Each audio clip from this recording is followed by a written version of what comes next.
Coleman, and we're talking Main Street and the small business lenders who make it grow.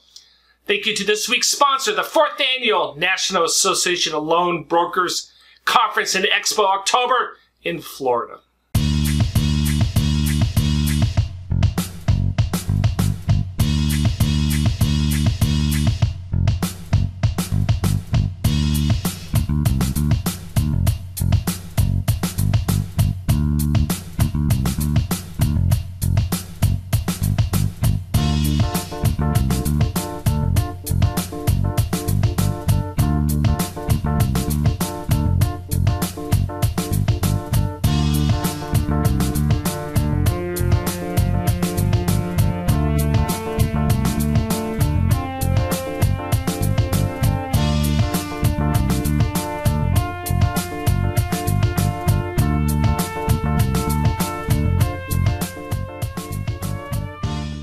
Today's top story, the House Small Business Committee held a hearing last week on the new SBA 7(a) oversight legislation. I've got 2 clips from the hearing.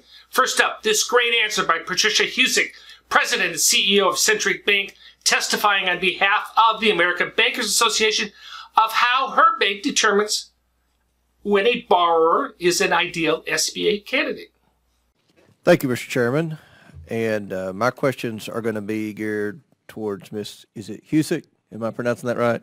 Well, I appreciate the American Bankers Association, like Congressman Marshall and Congressman Blum. I served as a director of a bank, 15 years, community bank, back in Kentucky. And we didn't do very many SBA loans. I know other banks did, but we, for whatever reason, did not do that many. But I'm curious, when a small business customer enters your bank, how does the conversation proceed all the way to an SBA loan? Is there a reason you send it to the SBA, or what's the process to get that customer towards an SBA loan?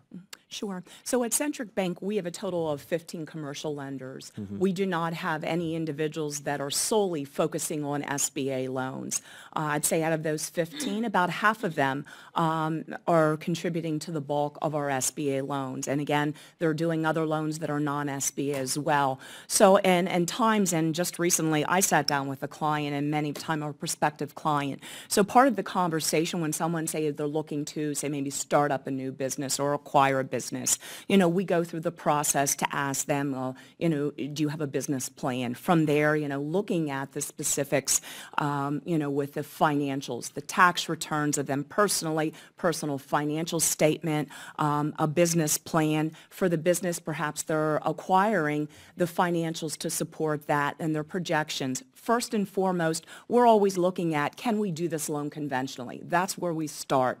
When there are times that we are unable to get them there, we're looking at perhaps they don't have the required amount of down payment. Is it 20 or 25% in to purchase of the own skin in the game of their own funds and needing a lesser down payment? Is it a collateral shortfall, as when they're purchasing a business, there might be a more significant dollar that's associated with goodwill?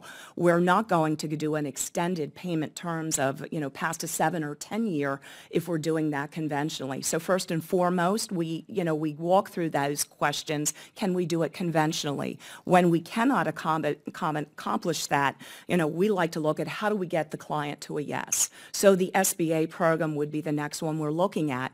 And at times we're looking at the SBA 504, so it isn't necessarily always the 7(a).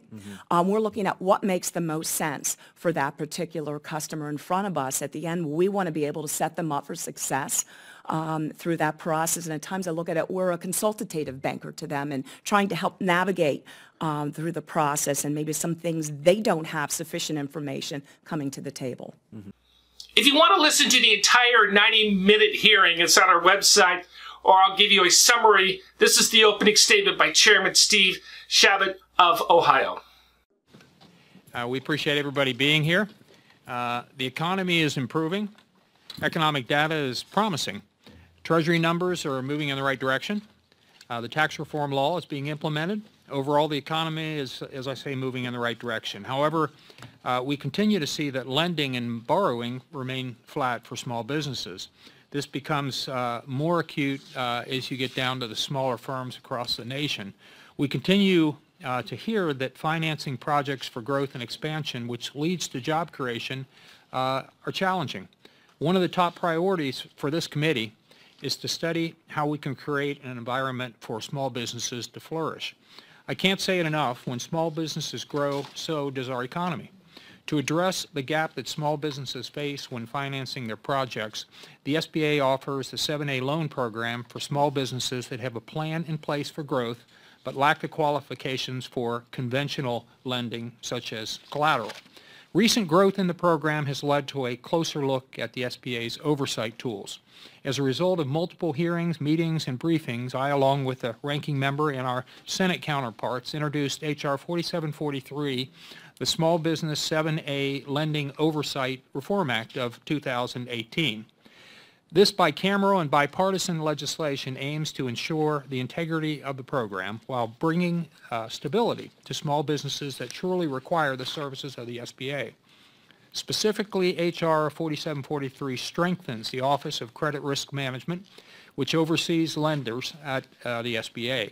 It does so by reinforcing the office's oversight authority, increasing enforcement options, enhancing the lender review process, and cementing the SBA's use of the Lender Oversight Committee, which plays a major role in significant enforcement actions. Beyond strengthening the oversight activities of the SBA, this bill will also require a more transparent budget process to ensure the SBA is allocating oversight dollars properly.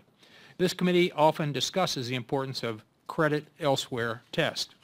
This is not an understatement. This test acts as a gateway into a federal government guarantee.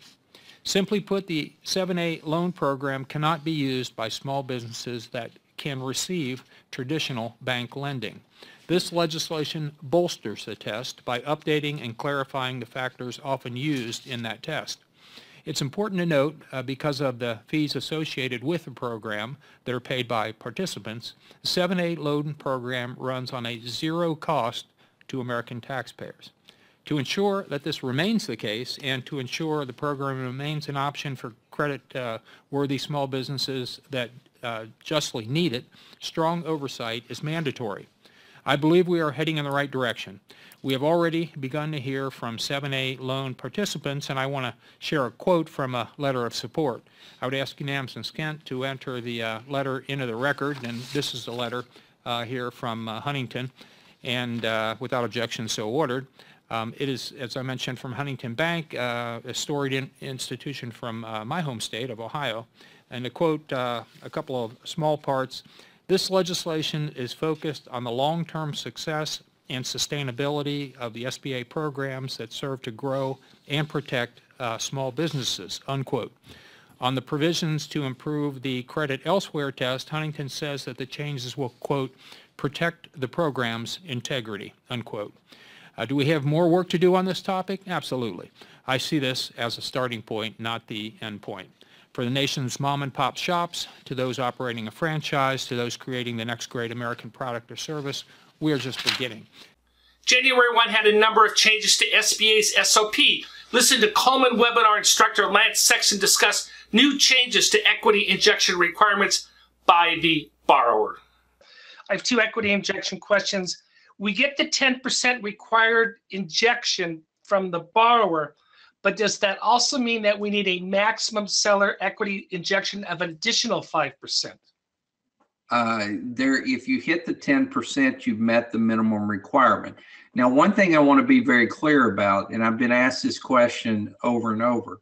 Okay, let's say we have the 10% equity injection, and there's some owner financing above and beyond that, and that's fine. Perfectly fine. We're going to want to document the file with a copy of the note, and it doesn't have to be on standby, but it has to be reflected as debt in the loan application. So, I mean, owner financing is great. You get some buy-in from the seller. You get support from the seller. You have, hey, as a liquidator, if I've got a BizAct loan and I have some seller financing, guess who I'm going to go to if there's a default to buy it back? I'm going to go back to the seller who has some skin in the game. But I think the question, Bob, the 5% it's only a 5-5 match. You can't do more than 50% of the required equity injection, which is 10%. But if you have 10% cash injection, you've met the SBA requirements. But again, Bob, I want to emphasize there's certain industries where 10% is not enough. Thank you. I mean, my question to you, Lance, is there any circumstance we really want to do a 5% equity injection, 5% seller carryback?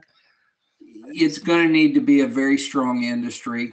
Right. One thing maybe an employee who's buying them out, something like that. Bob did not give me anything extra for saying this, but the Coleman report on NAICS code that shows you the 10-year charge-off, 10-year failure rate is such an important tool in good SBA lending. And Bob, I don't expect anything, but I use it on a daily basis. And the reason I use it is that helps make, if you have somebody who's putting in 5% and that's all they're putting in, and there's 5% owner carry on standby, it's going to need to be in one of those industries that has a 0.5% failure rate or 1% failure rate. Restaurant industry that has a 20% plus failure rate, I'm not doing a 5 and 5 on that. Underwriters, don't be bullied by the loan brokers or even your business development officer. They come and say, hey, here's the deal. I got the 10%. Prudent lending, we may have to be at a 33% equity injection before we do the deal. Right, Lance? Well, I think that's a critically important takeaway. The SOP gives you the minimum. That doesn't mean that's what you as an SBA lending institution has to agree to. If it's in a weaker industry, you may require 20, 30, you could require 50% if that's what it takes to hit the comfort level. Our friend Chuck Evans recently accepted a position at Capital Growth Solutions, a loan service provider out of Tennessee.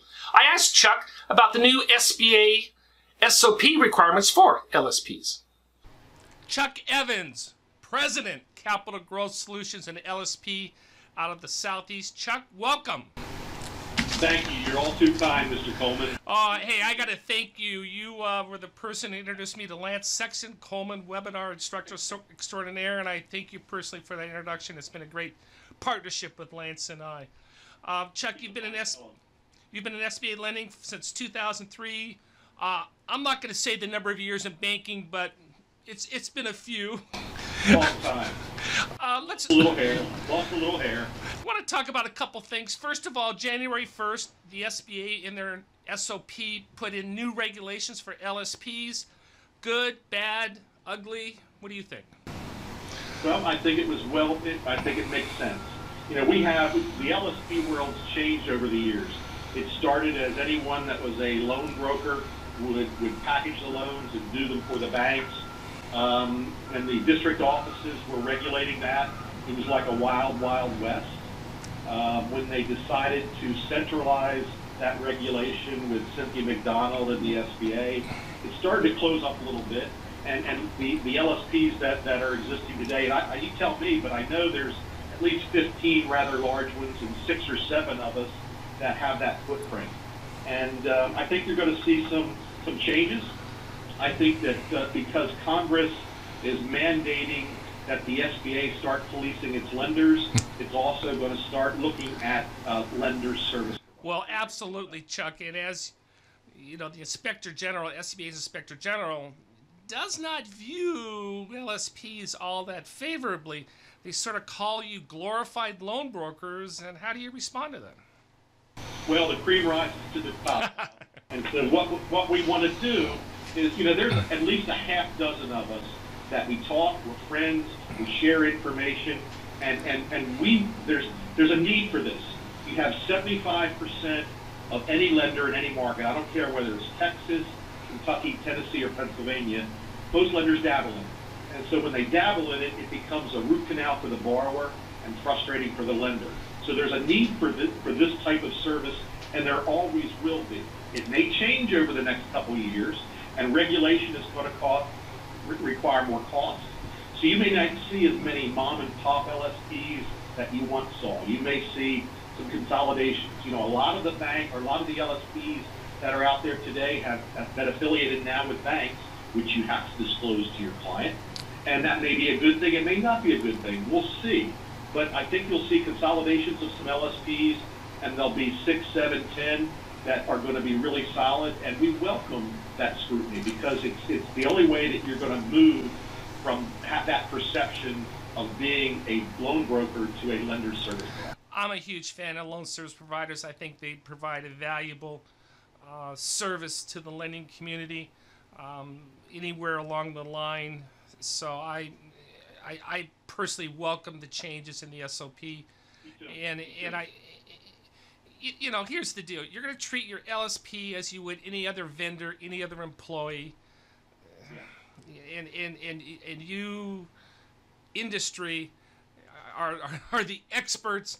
And if I'm a bank community president, I want to have an extra set of eyes on my portfolio. There's too much of a risk in those guarantees. If nothing else, an external control in some fashion. Chuck, I've enjoyed the conversation. Chuck Evans, president of Capital Growth Solutions. And Chuck, by the way, the reason why we're talking, you're new in the position, so congratulations. I am. Thank you. I'm looking forward to it. Gary Griffith's a good guy, and I'm looking forward to working with him and that whole team down there. Good for you. Thank you very much. Thanks, Bob. Good talking to you. Thank you for joining us today for the Coleman Report Update and supporting America's Main Street, one entrepreneur at a time.